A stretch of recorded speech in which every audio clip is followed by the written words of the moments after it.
and Mr. Nielsen and I have been discussing it, and to give it its full due, we're going to have there's going to be a special joint committee. Ms. Negrete McLeod is chairing the Senate PERS. Mr. Furutani is chairing the Assembly PERS.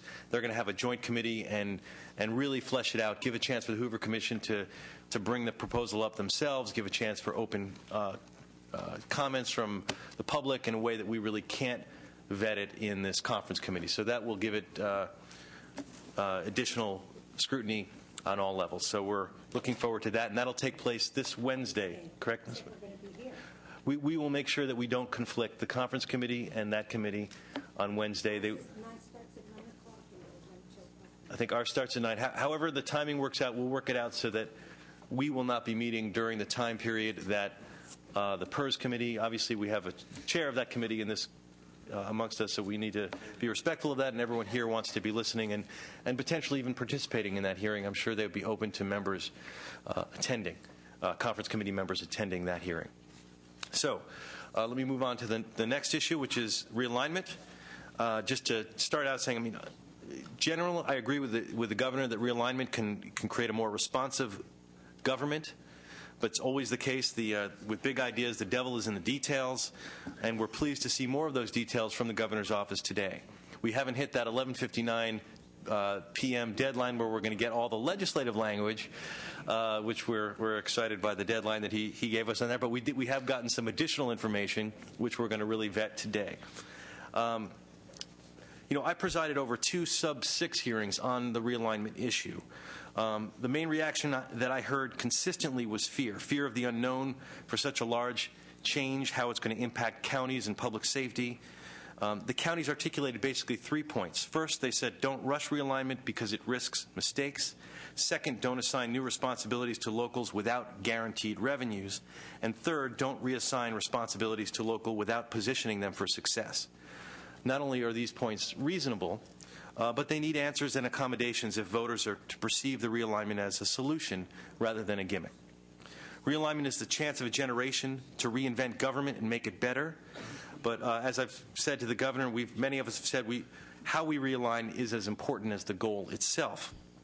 We really want to make sure we don't unintentionally set the program up for failure, one that serves millions of Californians. We need a framework for thoughtful action to navigate the risks that lay ahead. Now, I'm pleased to see that the details of the governor's plan emerging from realignment reflect many of the accommodations made to these concerns. They've been very responsive to a lot of the concerns that the counties have made, especially the hearing we had in L.A. where there was a lot of concerns, and they've been working with us and with the counties to address those. So I look forward to hearing more details from the administration. Before we begin with that, I'm open to any opening comments from, as we start this week, from any members of the committee, or otherwise we can just dive right into it. Let's go. Let's dive right into it. What's that? So Finance and LAO. So we'll begin with Department of Finance. Ms. Cummings. Mr. Chairman, members of the committee, Diane Cummins from the Department of Finance.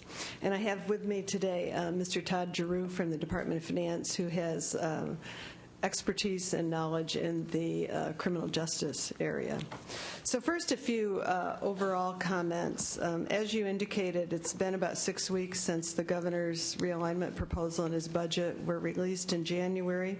We've been engaged in a series of conversations, not only in hearings in the legislature, but in conversations with the State Association of Counties, individual counties, affiliate groups, and other interested parties to talk about the kinds of programs that we had proposed in realignment, to see what their concerns have been. As you indicated, on Friday, we released a revised proposal really based on those discussions and trying to listen to particularly the public safety concerns. So we'll walk through the individual changes that are before you. I think you all should have a copy of the letter that we released, which outlines the changes, which we'll go over in as much detail as you like. The revised allocation plan the local cost summary and statements about the assumptions we made in the public safety area and the transfer of parole and low-level offenders to the counties, and then a listing of the non-serious, nonviolent crimes excluded from realignment. And this was one of the biggest points that I think was made in the hearing in Los Angeles. And so we took that to heart. Overall, just looking at the numbers, because of the changes we made in the public safety area and because we had to fix a few of our own numbers since January, we lost about $1.4 billion from this proposal, from the original proposal. So in order to keep the proposal at the $5.9 billion level and keep with the public safety character of the realignment, we had to look for other proposals to fill in behind some of the proposals that we lost.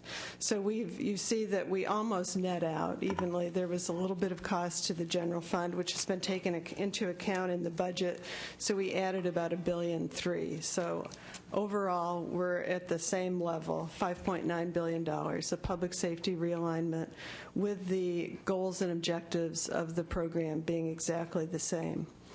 So with that as an overview, unless you have sort of overview type questions, we can walk through the individual changes if you like, or would you prefer that or answer questions?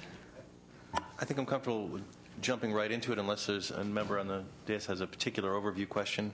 I think we'll certainly cover overview stuff after we get through some of the details. But as you know, the very first area that we had a proposal in was the fire and emergency response activities.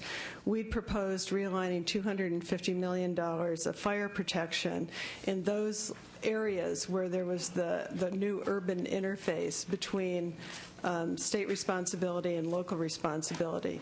We were going to have the Board of Forestry go back and look at a way to restructure getting to a definition of what is state responsibility given the zoning and the building in those areas that have led to increased costs in the Department of CAL FIRE.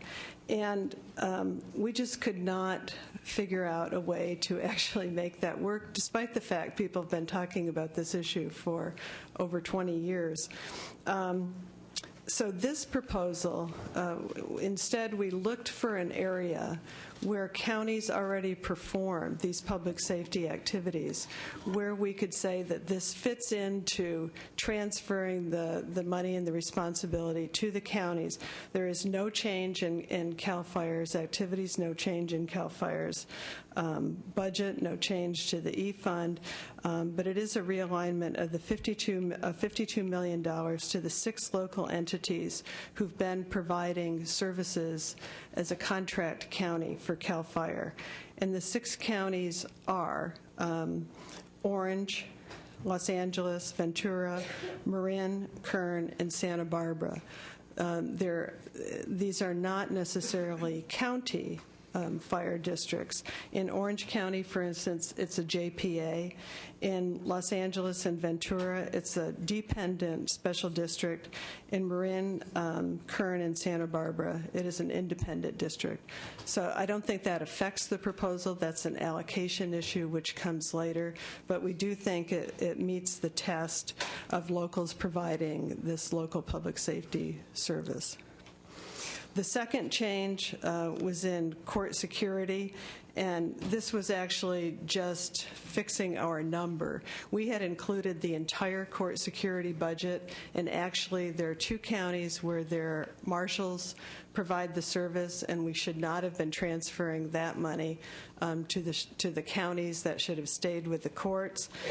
Plus, the courts do contract for some perimeter security, and we shouldn't have been transferring that to the counties. So this was a case where we had a number originally of $530 million, and we brought it down to $485 million to reflect the actual amount of the money that the sheriffs would get for court security. And I'll let Mr. Giroux go through the low-level offender parole violator, adult parole, and juvenile justice programs. Good afternoon. Todd Giroux from the Department of Finance. What we've done for the local jurisdiction of low-level offenders and parole violators since January is we obviously got a lot of feedback on the actual crimes that were included. We got some feedback regarding some of the people that served some of the longer sentences. So what we have done is we, to address these concerns, we first updated the proposal to exclude certain crimes from realignment, and that list is in the attachment. There's a couple lines on there that are kind of lumped together. There's about 12 crimes for things like bribery, various financial crimes, and so the total list ends up being about 40 crimes that have been excluded, and we can later provide the exact detail on those that have been lumped together. What we also did is we, in our local costing model, we provided more funding in the model for the people that are sentenced to more than 3 years. What we have found is that the people sentenced to more than 3 years, which could be based on an enhancement or it could be based on getting multiple counts, they serve on average about 30 months. And so we've included more funding for those offenders. And then also, because some of these longer-term offenders can end up having an impact on the local jail system, we have included the authority for the counties to contract back with the state if they really need to for some of these people that would spend more time in county jail. As a result, by the time we get full implementation in 14-15, our January proposal had $908 million, and now that's been reduced to $705 million for these offenders. Next, in parole, our January parole would have realigned all of adult parole to the counties. In certain areas, we got quite a bit of pushback. So what we have now done is that our proposal would only realign those parolees who have currently been convicted for a non-serious, non-violent crime, regardless of their prior convictions. And so this would leave the state with more of our enhanced specialized ratios, things like third striker parolees, lifers, violent, serious, and also the state would be keeping the high-risk sex offenders. As a result of these changes, the January proposal would have realigned $409.9 million in 14-15, and it's been reduced to $183 million in 14-15. And next, for juvenile justice, we haven't changed our proposal as it relates to realigning and changing that the counties would be responsible for the housing and the treatment. But clearly we got a lot of pushback regarding whether the counties were ready to deal with this population. Back in 2007, the state, through a block grant program, had already realigned what we would consider to be the more non-serious, non-violent juveniles. And so the counties felt they were ready to deal with those. They're not as certain about this population.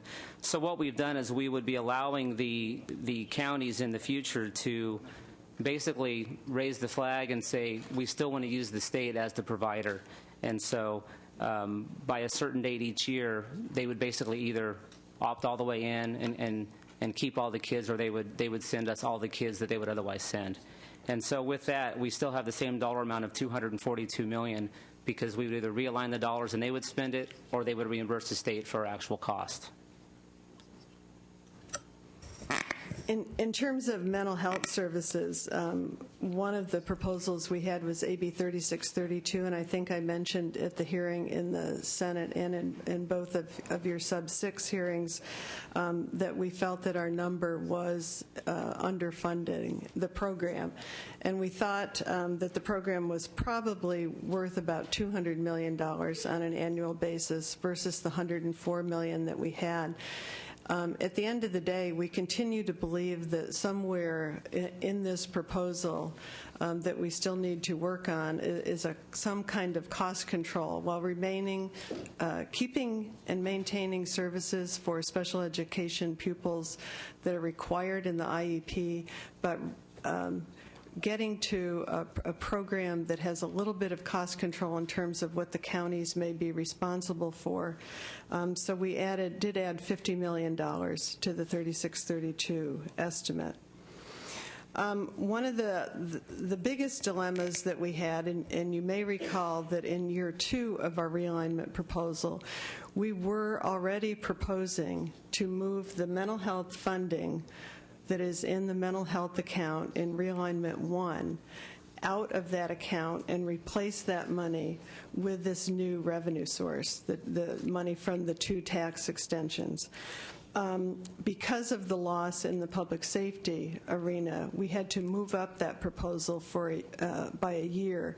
So in 2011-12, we would be proposing to take $1.077 billion out of the mental health account in realignment 1, move it to the social services account or into another account, and increase the county's share of CalWORKs grants and replace the mental health money with this constitutionally protected source in realignment 1. So it's a fund shift within realignment 1. In terms of foster care and child welfare services, I think this is the area where you have probably heard, and we certainly heard from the counties, that the program is, they believe, significantly underfunded. So we did 2 things here. First of all, the Transitional Housing Plus program had a $19 million reduction before the realignment proposal. We did restore that $19 million in our proposal so that we start off the realignment with that program sort of funded in the base. The second was the most recent veto of the $80 million out of the base of child welfare services. We could not restore any of that in 2011-12, but starting in 2012-13, we put in an additional $40 million and then another $40 million so that by the 3rd year of realignment, the base is restored. And then, again, because of the loss of savings in the proposal, we had to find other proposals to add into this realignment proposal, and Mr. Giroux will talk about those. Yeah, the first is the state receives various monies from penalty assessments. It goes into a state penalty fund, and in some cases we spend those on state programs. There are a couple of cases where we then take state penalty funds and subvene them to local governments for their costs, and these 2 items are for training of local custody staff and then also for local law enforcement training. These are done, one is done through the Correction Standards Authority, the other one is done through POST. And so what we would do is we would realign those dollars through this proposal, and then that would free up the state to spend those penalty funds of ours to reduce general fund costs. Next is we already have 2 existing juvenile justice block grants. I already mentioned the one, the Youth Offender Block Grant from 2007, which is $93.5 million. And then just in this past budget, we also realigned the remaining of juvenile parole, which will grow to $10 million by the time we get to 14-15. And then lastly, both versions, both the Assembly and Senate budgets have $50.9 million of what we would call public safety mandates. And so what we would propose realigning the money to pay for those mandates, which would then allow us to not have to fund those mandates with the General Fund in the Budget Act. So, Mr. Chairman, those are the primary changes in the proposal. I think that you are correct when you reiterated the 3 primary concerns that we've heard from the counties and from interested parties. I think a lot of those issues are really addressed in the constitutional amendment versus the program detail that's here. But I do think we tried to, in the public safety area, again, listen to law enforcement and some of the concerns that they had. This is not, therefore, as big a switch to the counties. There aren't as many new people as they would have otherwise seen. So I think that this should make them more comfortable. And again, this is a transition that happens prospectively. So nothing on July, it doesn't mean on July 1st everybody goes to the counties. people attrit to the counties or move there on a prospective basis. So I think that we have addressed the primary concerns outside of some of the discussion about how much the base may be underfunded in the Health and Human Services world. There's simply not enough revenue and funding to take care of that. It's something that we're happy to talk about in terms of growth in these revenues over time, but not possible here. But we did try to take a look at the most important components that we thought people talked about. Thank you. LAO, can you have some opening comments? Marianne O'Malley at the Ledge Analyst Office. The proposal that was just outlined for you today is conceptually and substantively very similar to the Jan 10 proposal, one that we had thought was a generally reasonable approach. We don't have any new information or new details regarding this or language.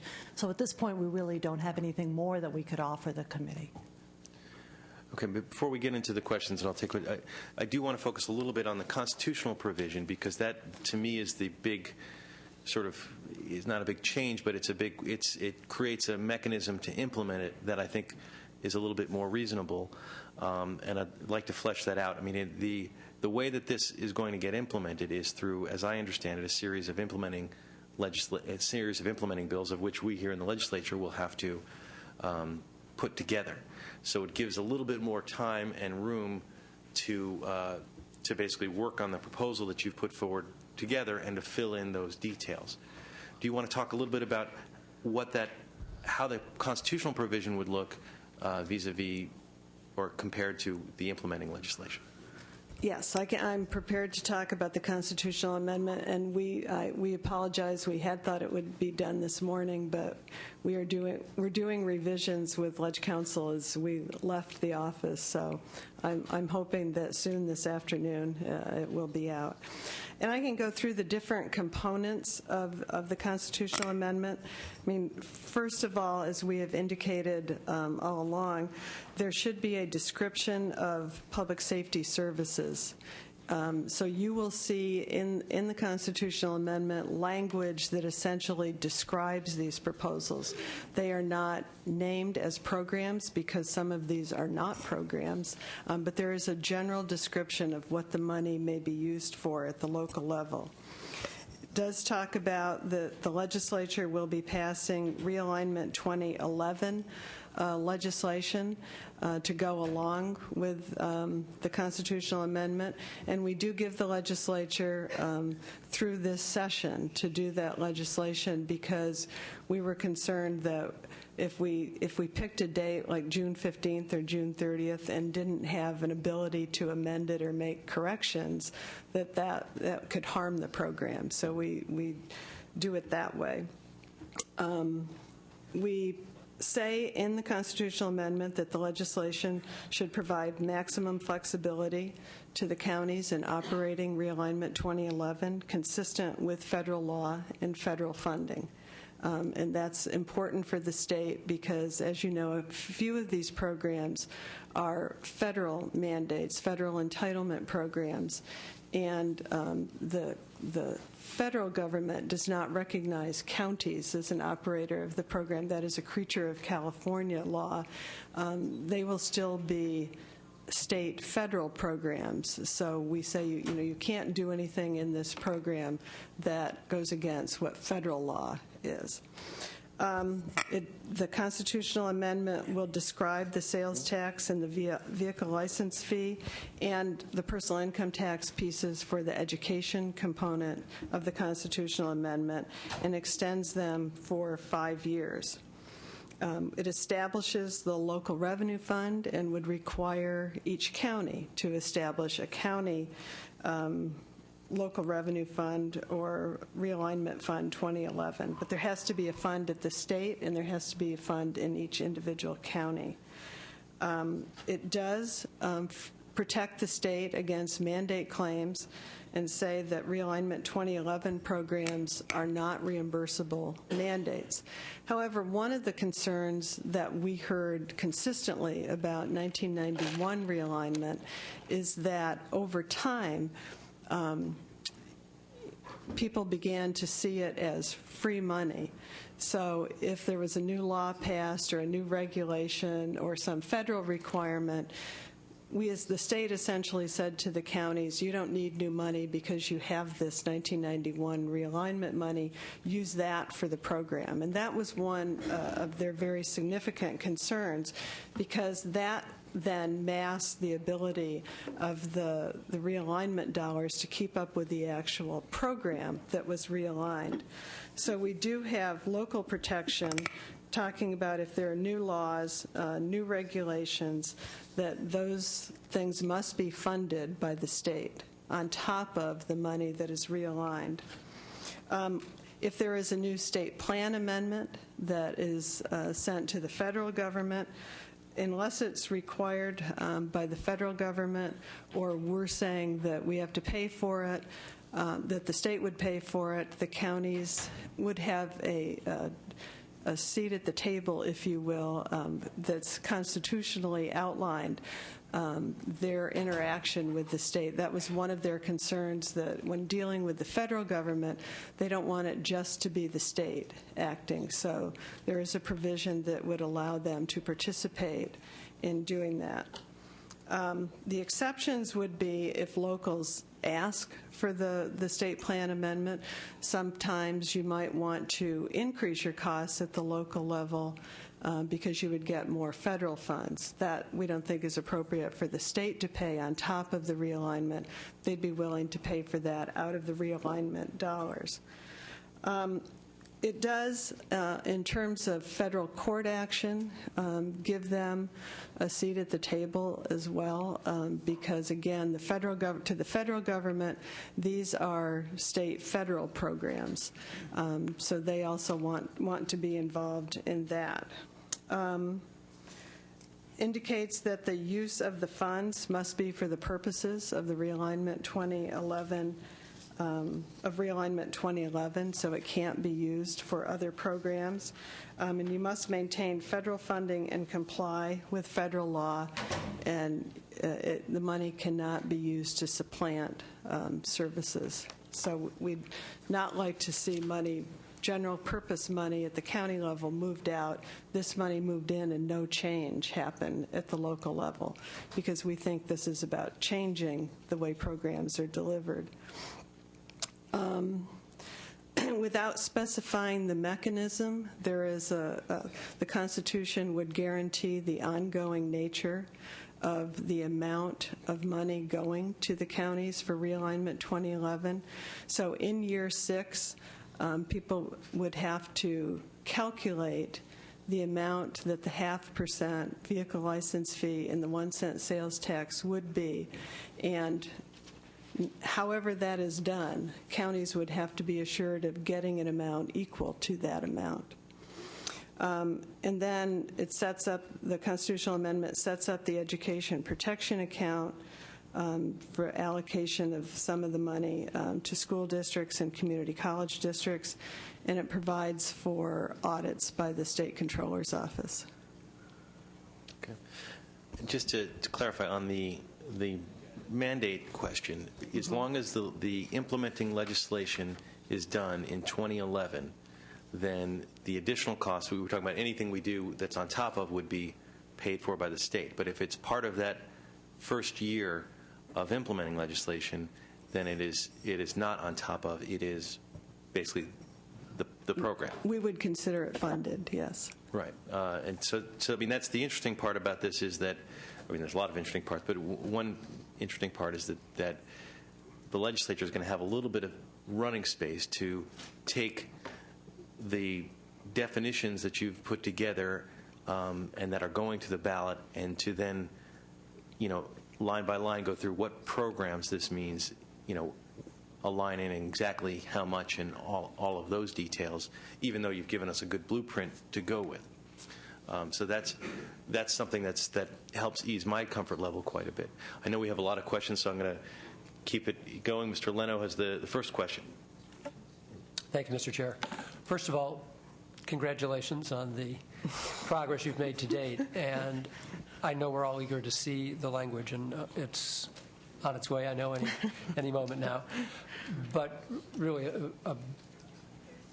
it's been a very ambitious goal from the first day. So to have made this progress so far is not insignificant. I want to talk a little bit about some of the public safety issues, which I think are some of the thorniest and have many stakeholders. I'm also aware that the administration has been meeting with just about everybody, clearly knowing that we have to do this together. No one can be left out, no voice can be unheard. And also with the basic understanding that the current system is not working. To have a 70% recidivism rate when the national average is 35, when we're spending more than most states on providing so many of the aspects of our Department of Corrections, and it's still growing as quickly as it is, there's a better way to do business, and I think you're approaching the realignment with that in mind. I just wanted to make sure that where there are savings to be captured, we will be. For example, the local jurisdiction of low-level offenders and parole violators. You've got $705 million once fully implemented. That will lower our inmate population by what, about 30, 35,000? It'll end up being about 38,000. About 38,000. Yes. So, and that's by the time we get to 14, 15. Right, fully implemented. And if we're at approximately $50,000 per inmate, we're pushing about $2 billion that our department would be saving, and we've already realigned the funding for these 38,000. So is that coming out of the department's, should we see the department's budget shrink by $2 billion? It won't be quite that high, but I think it's pretty close, because what will happen over the first few years is we obviously have various private contract beds, we have out-of-state contract beds, and then we also, it would take time when we get to the larger numbers of pop reduction to actually be able to close some prisons. And so at first we save on the margin, which is about $25,000 per offender. As we get into the future, then we can save roughly the $49,000 per offender as we can downsize enough to close prisons. So this deals with a number of our problems. Number one, the court, which has told us reduce your prison population by 40,000 or we'll do it for you, so we will have done that. And this will ease the overcrowding, I would imagine, very significantly. And so we take care of a number of issues simultaneously. My concern is, as we go through this process, that somehow that $2 billion doesn't just evaporate into the ether, that it's coming out of a budget because we've already paid for it through the realignment.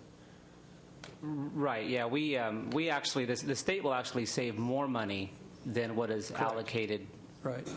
Based on some assumptions in policy change. Right. And then at the local level, given that the differential between parole costs and probation costs is about $4,000, $5,000 for parole, $1,000 for probation, those rough numbers? We actually haven't made a large change in how much we would allocate for parole. The reason being is that currently some of the probation caseloads, many are banked, some aren't supervised at all, and also you have, in some areas, they're not even carrying weapons. And so we are more assuming our type of parole cost for those offenders. So closer to the $5,000 figure? Yeah, we've included about $3,500 per year for supervision and about $2,200 for a programming component. Okay, but again, given that we're already funding through the realignment, whatever this, tell me what becomes of it. Whatever the differential is, what becomes of it? Well, and then on our side, we would save whatever we don't need for the parole supervision. Yes. So that will be coming out of the department's budget as well. Correct. Can you project, once all this is implemented successfully in 14-15, what the size of the Department of Correction and Rehabilitation's budget will be? I think that's a concern to everyone on this panel. Well, I would say that your estimate of $2 billion is very close. we think we could almost save that amount. Obviously, it does depend on what the final decision is by the Supreme Court on the 3-judge panel, because under current law, we actually don't have to change any type of crowding. And so we have been somewhat aggressive. To get to a $2 billion number, you have to be pretty aggressive on the amount of prison closures, which means you're not being very aggressive on reducing overcrowding. With regard to adult parole, how many parolees are we talking about in the realignment? By the time we're all done, both the locals and the state would have about 29,000 parolees. And the reason that those numbers are so much smaller than current is because with the shift of low-level offenders, they would not be getting what we would know as parole today. And so on the natural, they would not be on a parole caseload, but many of them would likely get some sort of probation as some kind of tail to their local sentence. So can we count savings of 29,000 times 5,000 at the state level? Approximately, yes. Let me see. I don't know if I have a number. So that would be 145 million. Add that to this. We actually would save a little bit more than that by the time you look at various admin costs and things like that. So that and the savings in the smaller population, all totaled approaching $2 billion. Correct. That's very encouraging. I think that should put a smile on all of our faces. And then lastly, we had put into place community corrections through the passage of SB 678. Can you walk us through what becomes of that and also the work that the probation officers have already done in the first steps of that implementation? And how do we, and maybe much of this will be in the implementing legislation that we'll be dealing with this spring, how we make sure that we have the incentives for both the outcomes and the financial incentives that we gave the counties through 678 to keep what will now be a much larger population of probationers successful in their probation.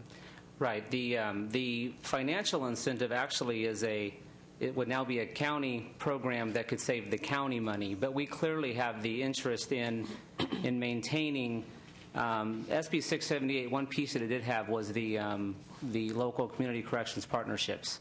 We definitely have interest in maintaining those partnerships within each county to develop the plans for how they would spend these dollars, because that's what generated those plans to develop the outcomes, which has been saving the state the money.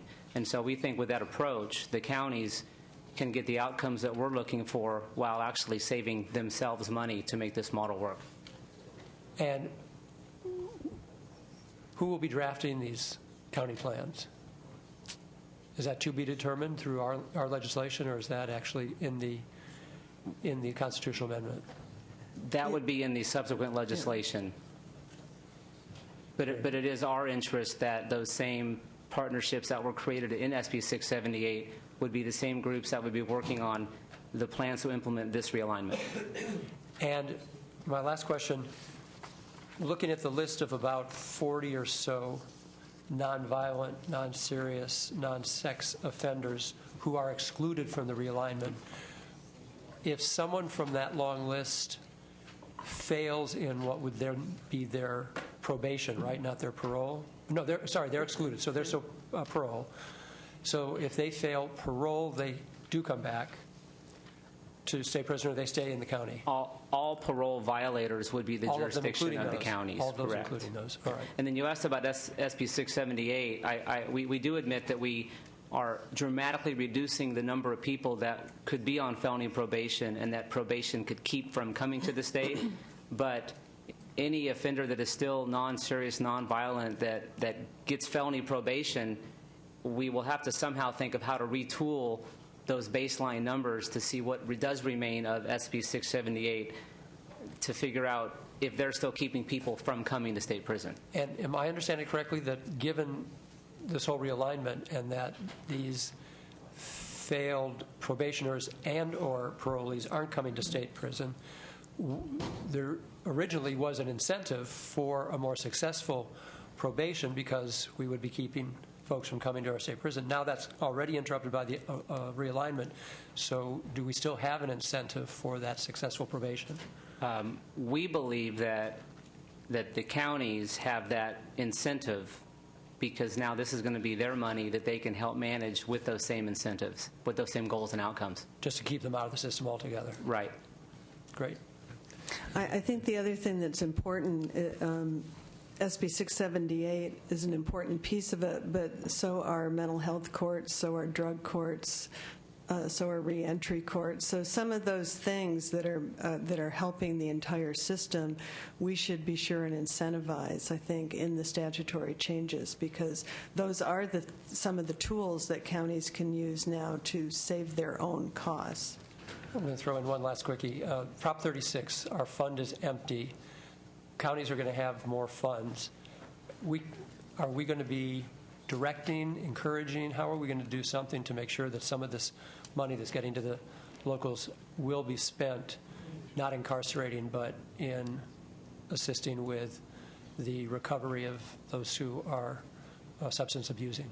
Well, I don't know if we have all the answers yet, but I think that is the key, to incentivize them to do those kinds of things that now save them costs in their community correction system. And again, counties will have an innate incentive to want to reach some successful result. You've been very gracious. Thank you, Mr. Yeah, no, it's no problem. Not related to your question, but just remind members that I'll gladly put you at the end of the queue. You don't have to get all your questions out at once. Ask a couple of questions, and then we'll keep rotating. You won't hear from me again. No. You're very good questions. We want you to keep them going.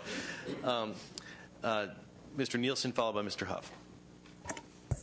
Yes, I'll try them in tranches here. A couple of questions and a couple of more down the way. As to the mandate issue, I'm not sure that it's going to be satisfactory, but at least you've addressed it in some respects. Am I to understand that as of 2011 base, any mandate that is in place now, then that's not the obligation of the state? That's a given, right? If it is part of this realignment package, so the realignment, public safety, 2011, those programs, once realigned, you could not submit a mandate claim to the state for additional funding. Could it not be construed, though, that some of these mandates are onerous already, and that we're buying into something that they are being obliged to in perpetuity now with this universe of 2011 mandates that they're going to have to live with? No flexibility here. Well, I think that the flexibility and looking at the state requirements that are above federal requirements is something that we still have to work on, and we acknowledge that, want to work on that with the counties and with the legislature. I think that one of the biggest mandates in the program is AB 3632. And that is one where we are hoping to say on a going forward basis that this is now a program. Here are some mechanisms that counties and schools can either contract, cost control measures, whatever we come up with, and that is not a mandate in the future, that where counties can submit additional claims to the state. But we would hope that we help control their costs in the program. Well, you might help control them, but I hear the term used here, actual cost, and that would mean that the state could determine what those actual costs are, and they could make those costs so onerous that no county would ever contract back.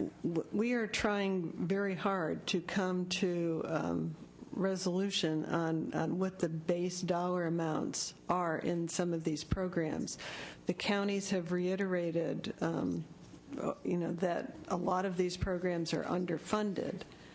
So I think that recognizing that there's no way that the state can afford to give an additional $500 million or $1 billion or whatever the figure is to programs, we are obliged to work with them to see if we can figure out cost control measures or things that help them in the future.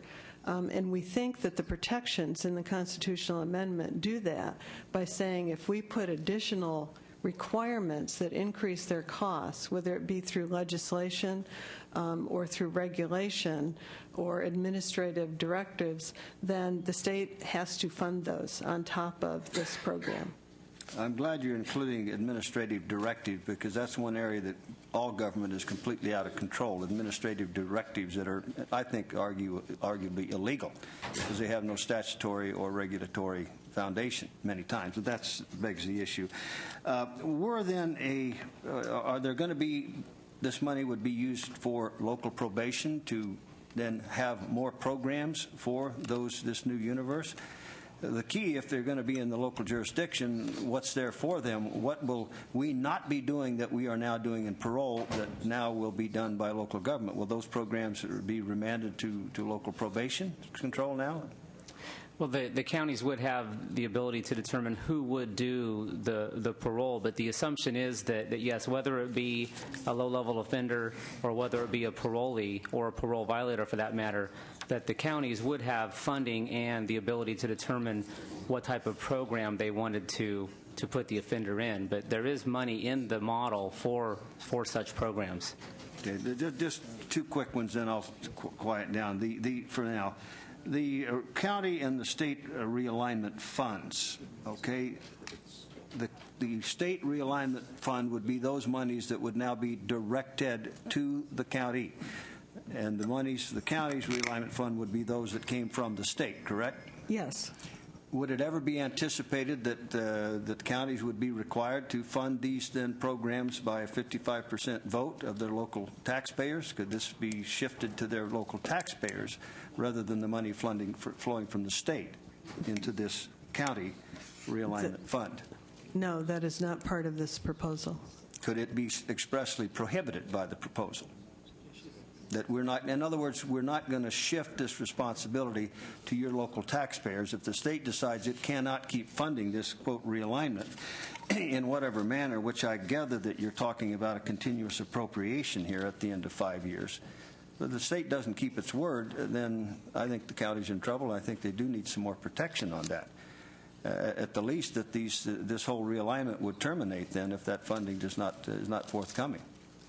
I think and I hope that when you see the language in the constitutional amendment that your concern will be addressed. We think it is an obligation of the state to continue the money, and there will be a mechanism in the constitutional amendment to do that without saying where that money comes from. Okay. I'm sure there are other questions. I'll maybe have some more later. Right, and just to follow, I mean, that's the constitutional amendment basically prohibits, as I understand it, prohibits us from shifting that responsibility to the locals because we'll be mandated constitutionally and only to be changed by a vote of the people to do otherwise. Is that well, correct? except the 2011 mandates. They're all there in place forever.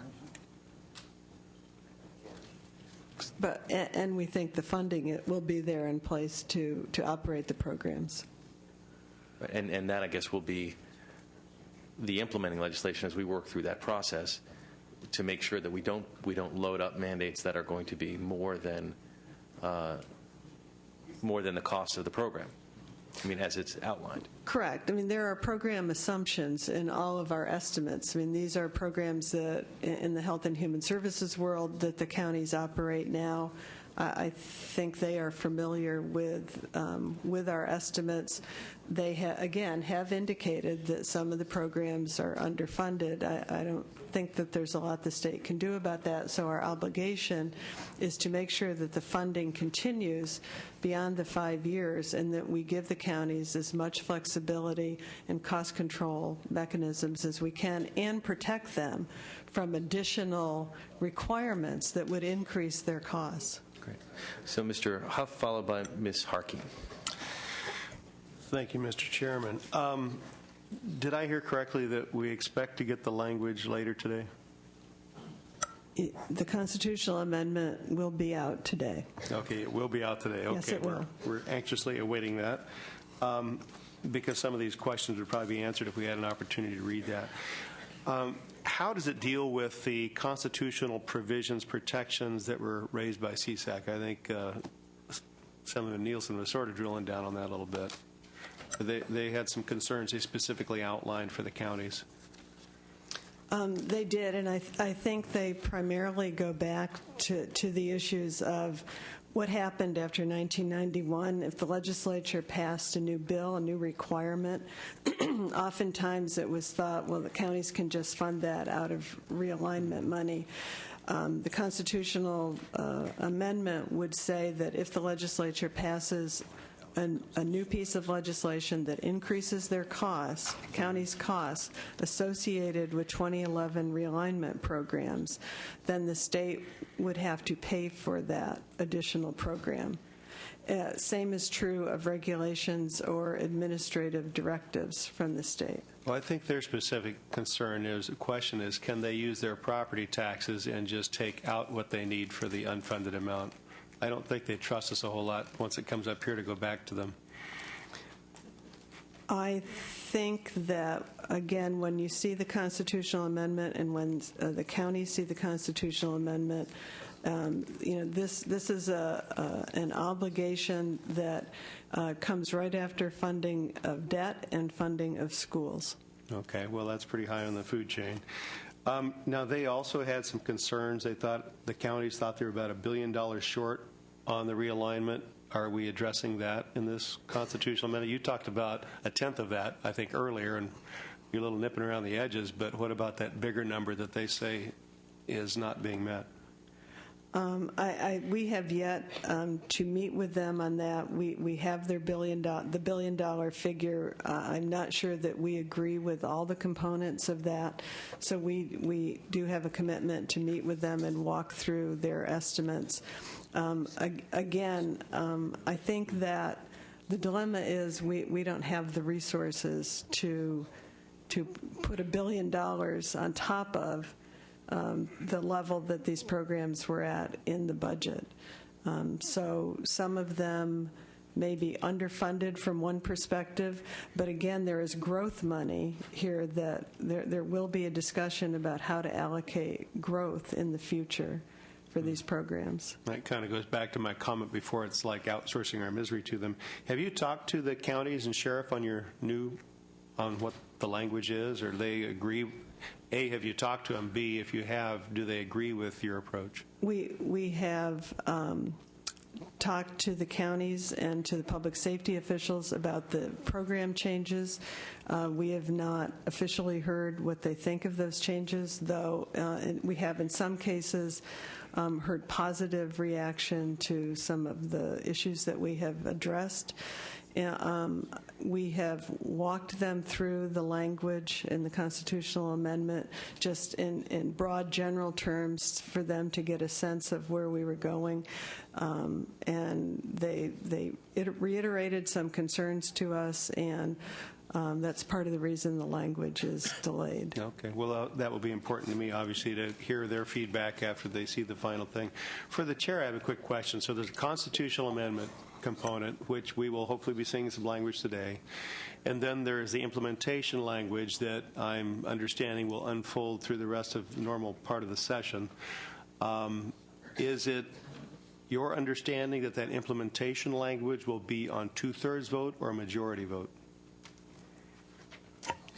I could certainly throw that question to finance, but I would assume that would be majority vote. Would be 2/3? I'll ask the Department of Finance that question. I'm sorry, I don't know the answer. Well, the question is, the constitutional amendment takes 2/3 Right. vote to put on the ballot. The implementation language, which is down the road and which we don't know the details of, my question is that majority vote or 2/3 vote?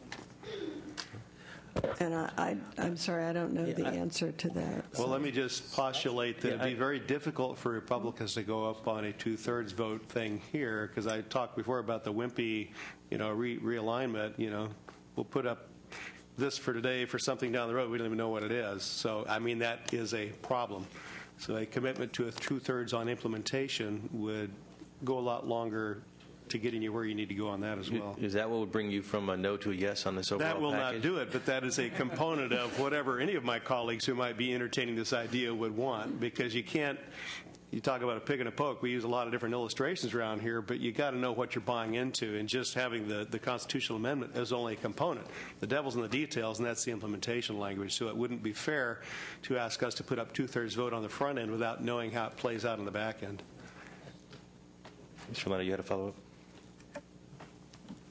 I understand the concern, but the constitutional amendment is required for any number of reasons, including the money. And if the implementation language is just statute without any finance or Well, fiscal impact. you may find it difficult to get your constitutionally required two-thirds on one if you're not willing to grant the statutory two-thirds on the other. I'm just saying. And I'm just saying that you could impose a two-thirds majority vote on any simple majority vote to offer up some votes. That's part of the negotiation. Well, and the other thing is part of the no reason constitutional for it. amendment. Part of the constitutional amendment could be that the implementation is required to be two-thirds, and that should certainly be in there. That's Your opinion. certainly And not certainly just an one opinion. I mean, point of view. Let's just be candid. We have done some negotiations. I mean, we're facing pretty much the same huge problem this year as we have in the past. As soon as we have Republicans go up on votes, someone's trying to undo it either through constitutional amendment or through majority vote or whatever, but it all tries to get unwound.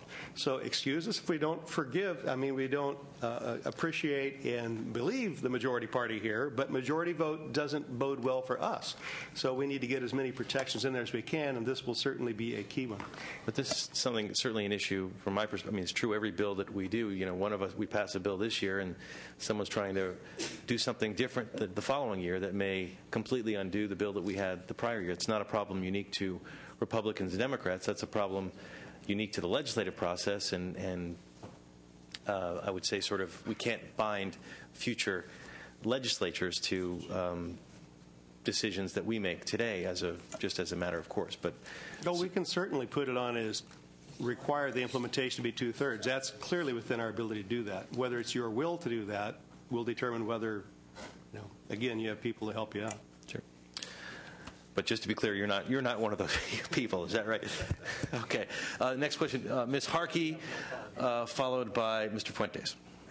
I just wanted to kind of wrap up on that in fact, we are constantly having our hands tied by acts of previous legislators. And it just calls to mind when I hear the statement that we think the funding will be there. We thought the funding would be there in 1999 for the pension reform, too, and now we've got some huge unfunded liabilities that we know are going to be staring at us for a while. So I don't think that that we're there yet, and I don't think people are going to trust that the funding is going to be there. Is there any way that we could limit legislation from the state as it pertains to these issues so that we wouldn't be throwing more state mandates onto them? Is there a possibility, something that we could devise? Finance? I think the way we have addressed or tried to address that concern is to say that within the 2011 realignment legislation, to the extent these programs are included and you do that, they are not reimbursable mandates because they're funded. To the extent, again, that you put additional requirements that increase the costs for counties in the future, the legislature would have to provide an appropriation. Okay, I understand that, but we're having trouble meeting our appropriations now, which is why we've been doing this for the last 2 years. So, well, I guess we just could not pass them in appropriations if they required additional funding from the state, is kind of where you're going with that? We would have an option? Yes, and I think to the extent they're not funded, then counties would not be obligated to provide that additional program, whatever it is, above that level. Now, I heard that we were going to save about $25,000 per offender. And my question then is, I was under the impression that the medical receivership action was costing us quite a bit to implement. Do you perceive that this will then be focused onto the counties? Are you asking if the counties will have to follow the Plata lawsuit? Right. I guess that's what I'm asking. No, we don't believe so because they're not named in the lawsuit. The lawsuit's against the state, so. That'll be the next lawsuit for PLO. Okay, well, we just heard a comment. Lawsuit to follow. Lawsuit to follow. Okay, well, I do have a very big concern with that, because that could be something that just starts the cost escalating that wouldn't actually be, I don't think, reimbursable from the state. We've got, I'm showing here that we're planning on raising $5.9 billion through the 1% sales tax and 0.5 VLF, but we're only going to be saving $2 billion from the state at max. No, that $2 billion number was just for the Department of Corrections. Right. As Okay. all of the other health and human services, all the other programs realign, we also save those So general that's fund an dollars. equal savings? They're equal? Like we're not raising, or 5.9 is what we're actually going to not need to fund from the general fund? That's correct. Okay. The next concern I raise again with Mr. Nielsen is the 55% at the local level, allowing locals to tax themselves to make taxing easier.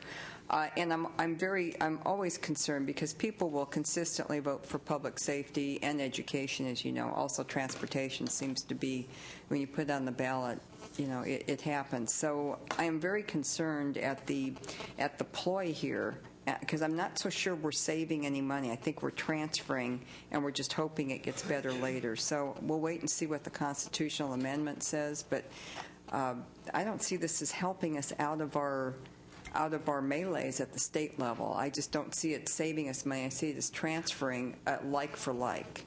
Well, these programs would no longer be in the general fund, so they are not a cost pressure within the general fund or funded from the general fund. They would be funded from the half-cent vehicle license fee and the 1 cent sales tax at the local level. That we actually collect now, that is due to expire in July. Yes, right. Yes, and that money and the programs are transferred, so they are funded and moved, and the state no longer has that cost. Okay. And if I could clarify, when we talk about the marginal cost for an inmate, that does include their health care component, at least on the margin. And so those dollars would go with the offender for the but health care piece. So that's savings through transferring the costs, but it's not really creating efficiencies?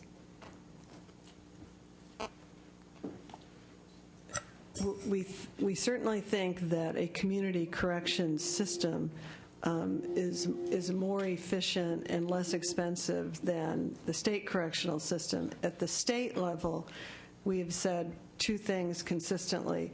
Whatever the population that is shifted and however you can downsize the Department of Corrections, we kind of went through that piece of the proposal. In the Health and Human Services world, part of what we need to do between now and the end of this session is talk about the reduction in state operations in the Health and Human Services program areas that are realigned. The governor has committed to a 25% reduction in state operations in those program areas that are realigned. So that is a piece of what we are continuing to work on. Do you have any idea what the dollar amount savings will be? I'm sorry, I do not. Okay, thank you. I think it will be in the tens of millions.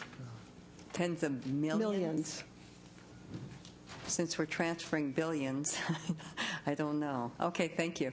And just to clarify, in your question, there's nothing in this constitutional amendment that lowers the threshold for taxes on the local level.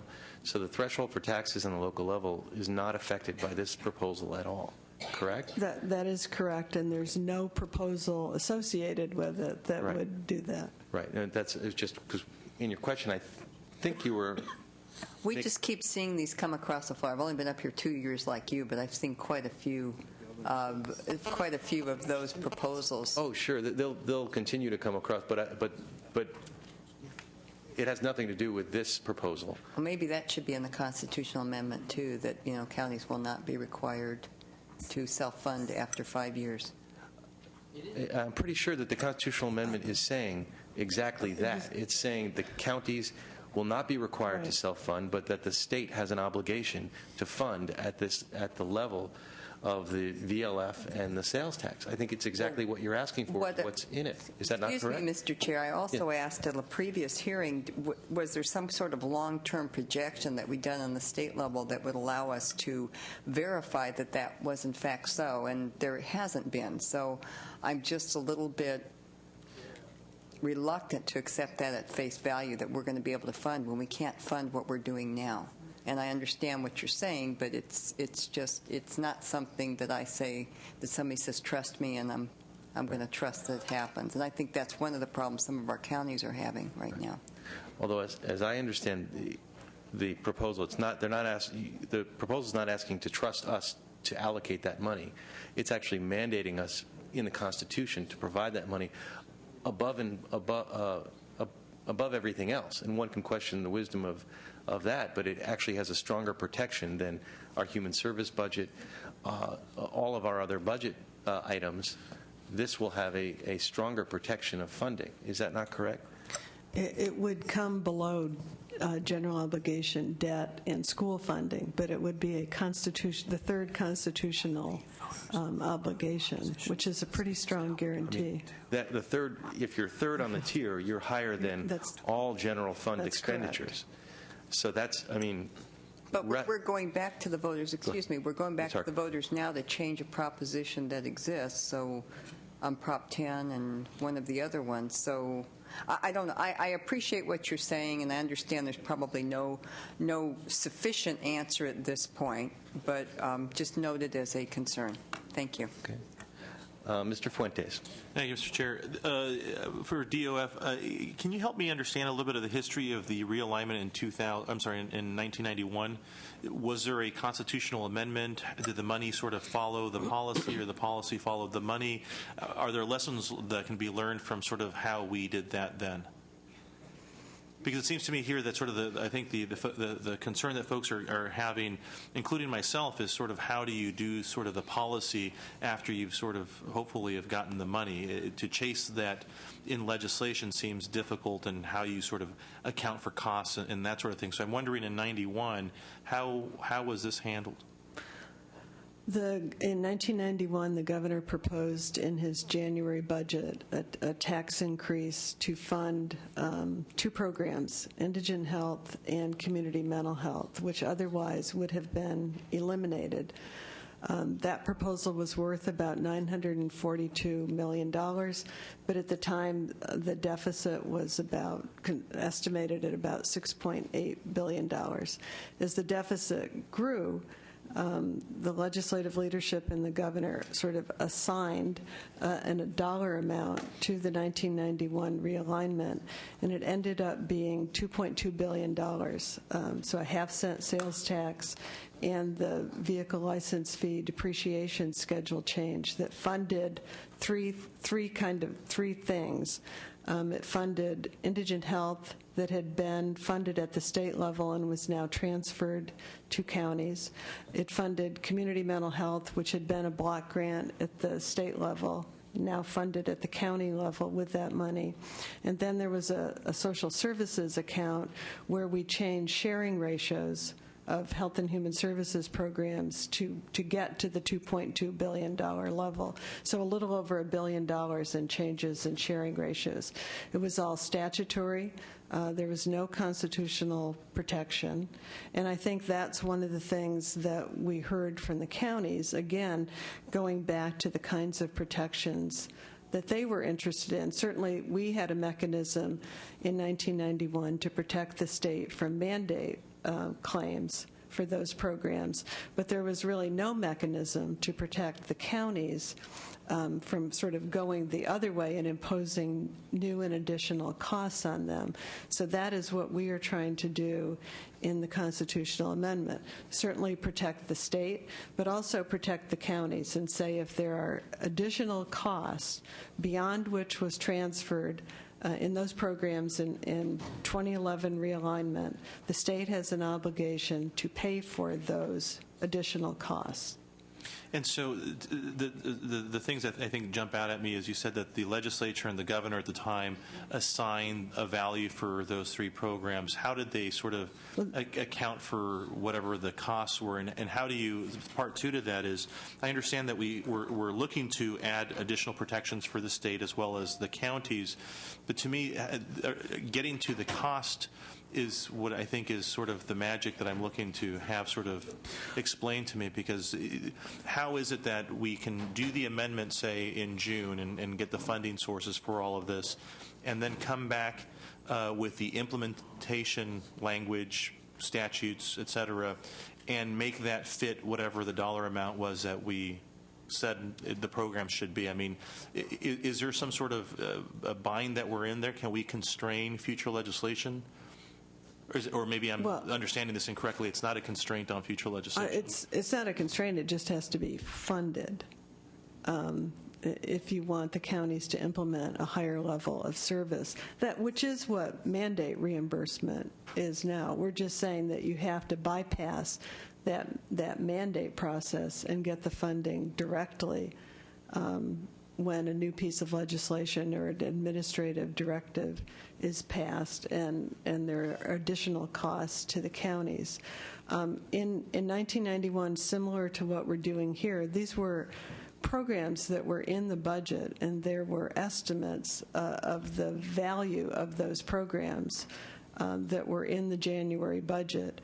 And initially, that was what was realigned in the January budget in 1991. The value of the 2 programs that would have been eliminated was $942 million. So that was the amount of the realignment. And then as the deficit grew, and the leadership said, here's an amount for realignment, turned out to be $2.2 billion. So we found other program changes to make that would get us to the $2.2 billion level. Here, we had a January budget proposal, say, in December, and had estimates for what these program costs were, particularly in the health and human services world. And so those are the costs, if you will, that are being realigned. In the public safety world, there are estimates of when a low-level offender or a parolee goes to the local level, how much money do we assume goes with that person so that the county can provide the services, whether it be incarceration, whether it be mental health services, substance abuse, and monitoring and oversight. So this one is a little bit of both pieces.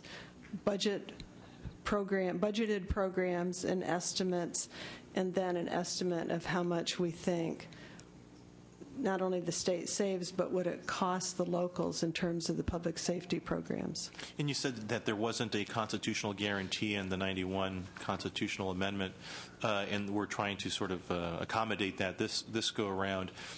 What did the amendment sort of speak to? Did it only speak to the revenues and the shifting, or did it spell out the policy that...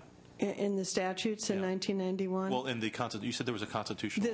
No, there was no constitutional I see it was all done statutorily. amendment. It was all done statutorily. And I think the biggest changes... Well, on that, let me understand something. So it was done by statute, but it also moved the money as well to the locals? Yes, there was a tax increase. And so it was done with a 2/3 vote? Yes. Got it. Okay, Mr. Lowenthal. I think I'm beginning to understand the realignment of the programs and the funding from the maintenance of the existing tax. What I don't understand is what role the legislature will have in oversight and how that will change as a result of this. Can you really explain how our role will change and what will our role be? I think the role of the state, we are hoping and trying to work toward the role of the state being one of, first we have to be the single state agency for the programs that are federally required. Probably the state should maintain rate setting and licensing and certification programs. And there may be some other things associated with that. But I think primarily the state's role should move to one of monitoring and oversight, excuse me, and looking at performance measures. In a number of these programs, the federal government already requires performance outcomes. So we have them. If you were to look on departments' websites, you and I might agree that they are not as usable or user-friendly as they might be. So I think we need to sort of move in the direction of ensuring that they make sense Is that what to will all take- of us. And I think that the executive branch and the legislature both will have, we hope, better data and better information for oversight and looking at, are we achieving the goals of this program? To get back to what Senator Huff, when he asked for the two-thirds vote in the implementation, is that what you see as part of the implementation That language? would be part of implementation flexibilities that we can give counties in operation of the programs and the allocation of the resources. At some point, I'm going to ask the LAO for the same, kind of how that changes, they perceive that relationship in terms of oversight, our role in oversight. Okay, any additional questions or comments? Then I guess we will finish up this portion. I know we're going to have a little bit more discussion. Obviously, we're not taking a vote right now. We need to get the language. But I think it's been a fruitful discussion as we moved us forward quite a bit on this. We're making a lot of progress. So our next hearing will be upon call of the chair, our next conference committee, and we will get back to you all exactly when that will be. And I appreciate you bringing this forward and look forward to fleshing it out even more. Thank you. Is that it? That's it.